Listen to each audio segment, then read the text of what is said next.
Oi pessoal, bem-vindo a mais um Feminivinho. Estamos aqui agora mais uma vez para propor agora um diálogo, digamos assim, sobre um termo que está muito em voga, que está muito presente no nosso cenário político, que é o termo, na verdade um conceito, né? Ou seja, tem um significado histórico, que é a palavra fascismo.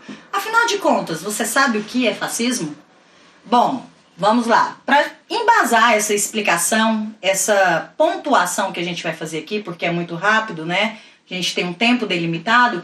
A gente puxou a obra da Márcia Tiburi, de Como Conversar com o Fascista, em que ela vai para muito além do conceito, discutir esse conceito do que é fascismo.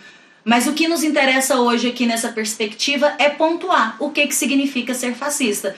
Para você parar até de ficar falando, né? Ou acusando alguém sobre o que você não sabe o significado. Às vezes se torna uma palavra ofensiva aos ouvidos de muitos e um elogio ao ouvido de alguns outros. Enfim, para a gente definir fascismo, gente, a própria origem da palavra é uma palavra latina. Ela era determinada aos magistrados romanos, que se utilizavam de feixes para passar na multidão, para pedir licença sobre sua passagem, ou seja, feixes que exercia autoridade sobre o corpo das pessoas que estavam ali. Então, a palavra fatismo, né, vem de origem latina fati, que é justamente esse instrumento de poder sobre o corpo do outro. Então, olha só como a palavra é indiciária. Então, uma das características do fascismo, gente, primeira coisa, aí a gente vai linkando com algumas coisinhas que vão aparecer aqui embaixo e você vai tirar suas próprias conclusões se você está dentro de um contexto histórico fascista ou não. Bom, a busca por um Estado totalitário.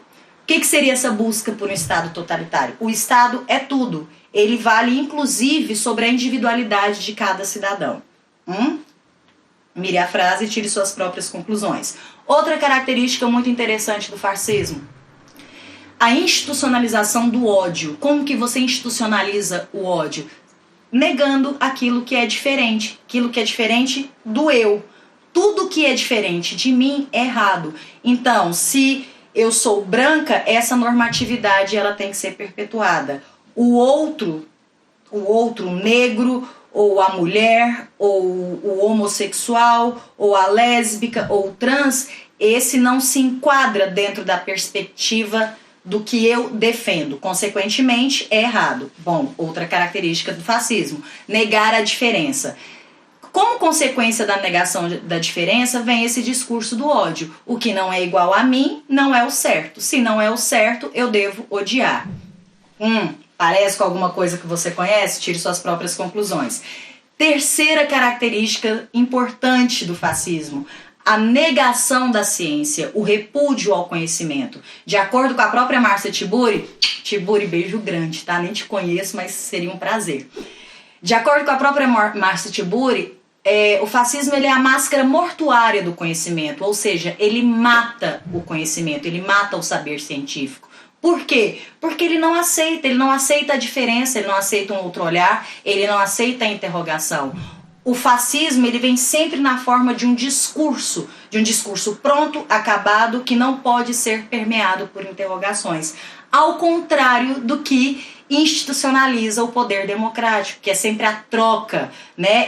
O diálogo, é você trocar com o outro. O outro é seu adversário e não seu inimigo. O que foge completamente do conceito do campo dos fascistoides. Dentro da política fascista, o outro é colocado sempre num campo de inimigo e não de adversário, que são palavras completamente diferentes. Bom, a partir dessa explanação super rápida, né, rasa, digamos assim, eu indico a obra da Tiburi, que é excelente, é uma obra de 2013, mas que traz muita coisa do que a gente está vivendo, né? É uma filósofa importantíssima da academia, e que todo mundo pode ter acesso, porque é uma linguagem super tranquila que a Tiburi faz, principalmente nessa obra. Você pode tirar suas próprias conclusões, se a gente vive num momento fascista, se você vive um governo fascista, se o fascismo é perigoso e que consequências o fascismo pode trazer, não só para as vias institucionais, mas para a sua vida, para o seu cotidiano,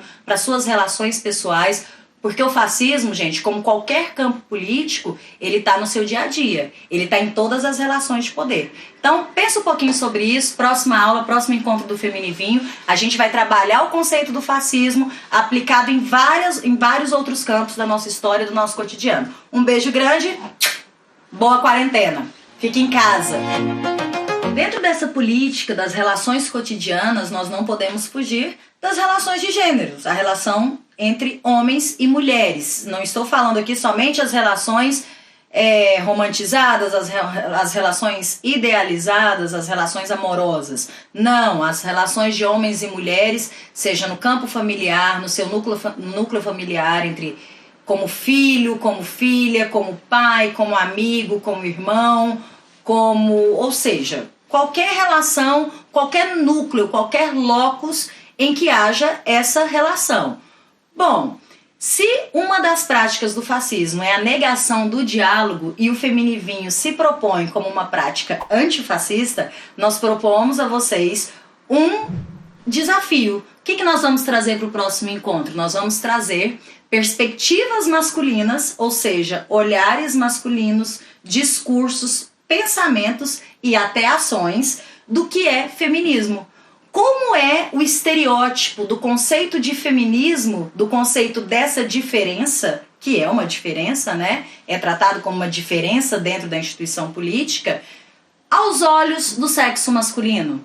Como será que não só o sexo masculino, mas também o feminino, mas a masculinidade em geral, enxerga esse movimento? Será que consegue enxergar um movimento de equidade, que luta pela equidade entre os sexos, ou luta por uma superioridade, um sexo é inferior ao outro?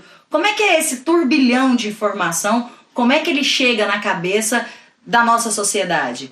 Né? Então a gente está abrindo ao diálogo aqui, nós vamos escutar principalmente discursos vindo do sexo masculino, vindo de homens, do que eles acham, do que é o movimento feminista, de como esse movimento feminista chega até eles e como eles se põem diante dessa perspectiva política. Então vamos dialogar? Fica o convite no próximo Feminivinho. Um beijo grande, saúde e até lá!